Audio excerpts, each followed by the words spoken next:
اور یہی ہے انصاف. جس طرح پختونخوا کا احتساب کو چلنا چاہیے تھا, مجھے افسوس سے کہنا پڑتا ہے کہ ہم کامیاب نہیں ہوئے, کامیاب نہیں ہوئے. اور اس نظام کے حوالے سے, احتسابی نظام کے حوالے سے کسی اور کی کرٹیسزم تو آپ چھوڑ دیں, خود پی ٹی آئی کے رہنماؤں نے اس احتساب قانون کو آڑے ہاتھ لیا تھا. احتساب کمیشن جو ہے یا اینٹی کرپشن کا جو ہے, اس کا جو عمل جو ہے بہت سلو ہے. 3 سال میں ہمیں جو خاطر خواہ اس میں کامیابی نہیں ہو رہی ہے. خان صاحب جنرل عامر وہ ڈی جی جس نے مجھے بھی گرفتار کیا تھا, انہوں نے پرویز خٹک کو بھی ایکیوز ملزم بنایا, اور وہ ملزم نہیں ہے, میرے خیال میں مجرم ہے. بینک آف خیبر پہ خاموشی, کمیشن کی شفاف قومی وطن پارٹی پہ خاموشی, وکٹمائزیشن. خان صاحب یہ آزاد کمیشن ہے, چیف جسٹس صاحب کیا یہ آزاد کمیشن ہے؟ ہم چاہتے ہیں کہ جو موجودہ احتساب کمیشن کا قانون ہے جس کے مطابق وزیر اعلیٰ پہ بھی ہاتھ ڈالا جا سکتا ہے, اسی کو منوعاً نافذ کیا جائے. اس کی وجہ سے شدید تنقید کا سامنا ہے, اور یہ ایک بہت ہی ویک ایریا ہے پاکستان تحریک انصاف کی کارکردگی کے حوالے سے, اور خیبر پختونخوا میں اس کی مخلوط حکومت کے حوالے سے. اور آج یہی صورتحال سامنے آئی ہے جب سندھ نے, جہاں پر کرپشن کی سٹوریز اور اسکینڈلز روزانہ سامنے آتے ہیں, اس نے اس انسداد رشوت ستانی کے نیب کے کردار کے سامنے بند باندھا. اس نے مثال بتائی کہ تحریک انصاف نے یہی کام کیا ہے خیبر پختونخوا میں. اس موضوع پہ بات کرنے کے لیے پشاور جاتے ہیں, جہاں پر ہمارے ساتھ پاکستان کے نامور سینئر صحافی جناب رحیم اللہ یوسفزئی موجود ہیں. بہت بہت شکریہ رحیم اللہ صاحب. یہ بتائیے گا کتنا بڑا یہ سیٹ بیک ہے پاکستان تحریک انصاف کے لیے کہ وہ کے پی کے میں تمام وعدوں کے برعکس ایک بھرپور مؤثر ماڈل احتسابی نظام قائم کرنے میں ناکام ہو گئی.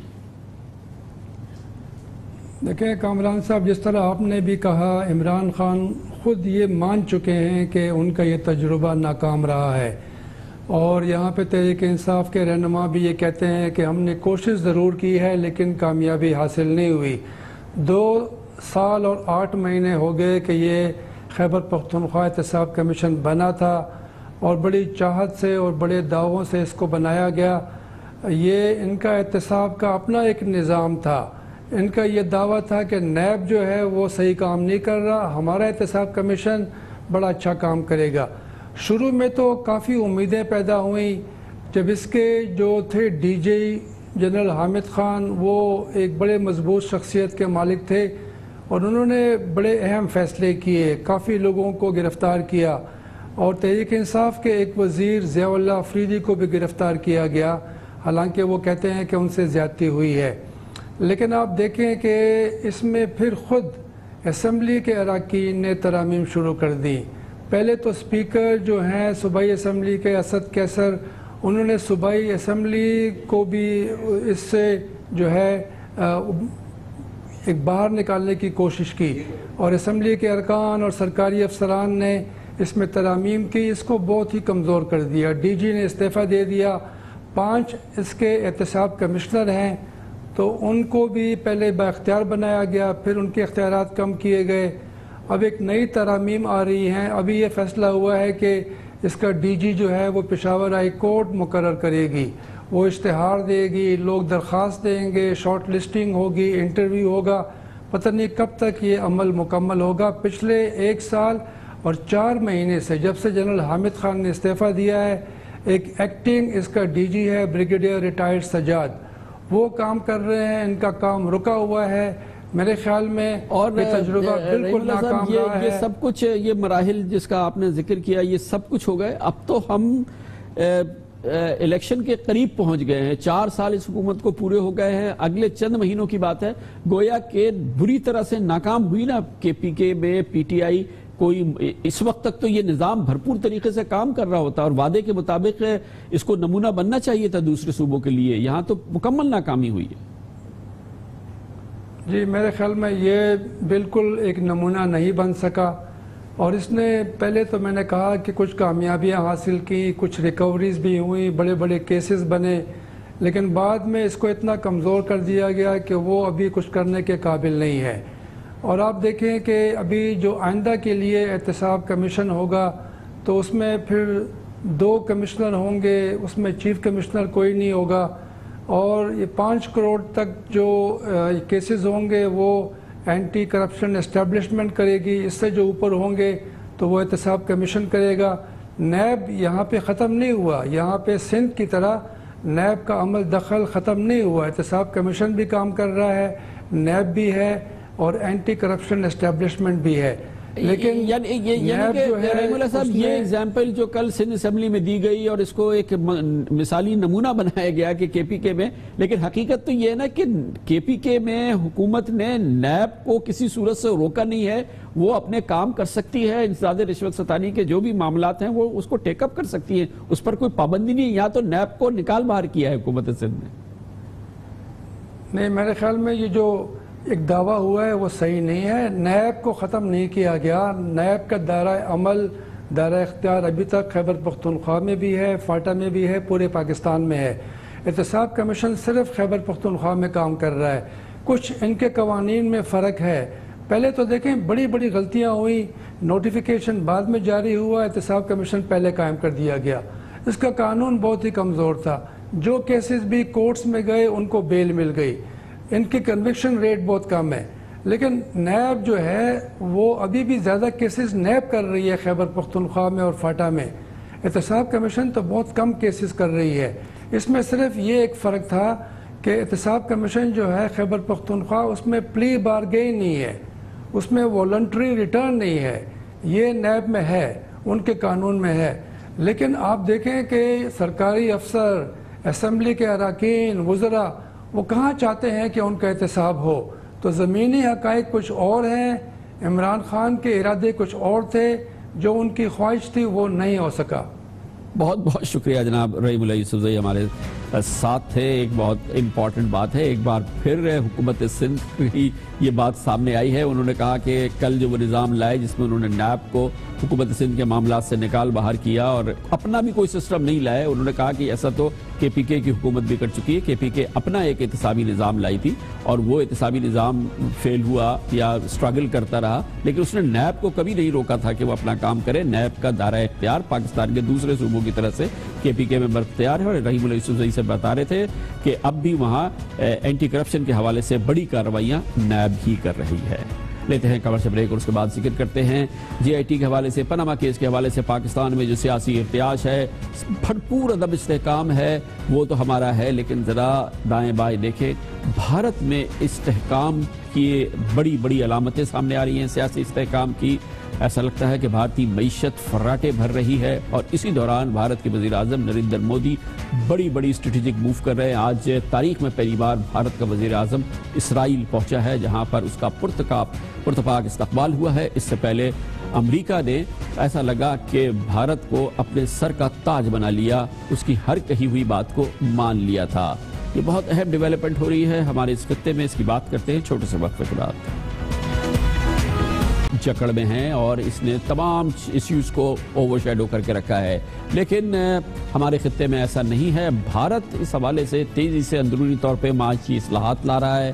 وزیر اعظم نریندر مودی معاشی حوالے سے بھارت میں انیشیٹوز مسلسل اناؤنس کر رہے اور پھر بیرونی سطح پر انتہائی متحرک نظر آتے ہیں. بھارت کی سفارتکاری اس وقت تیزی سے آگے بڑھ رہی ہے.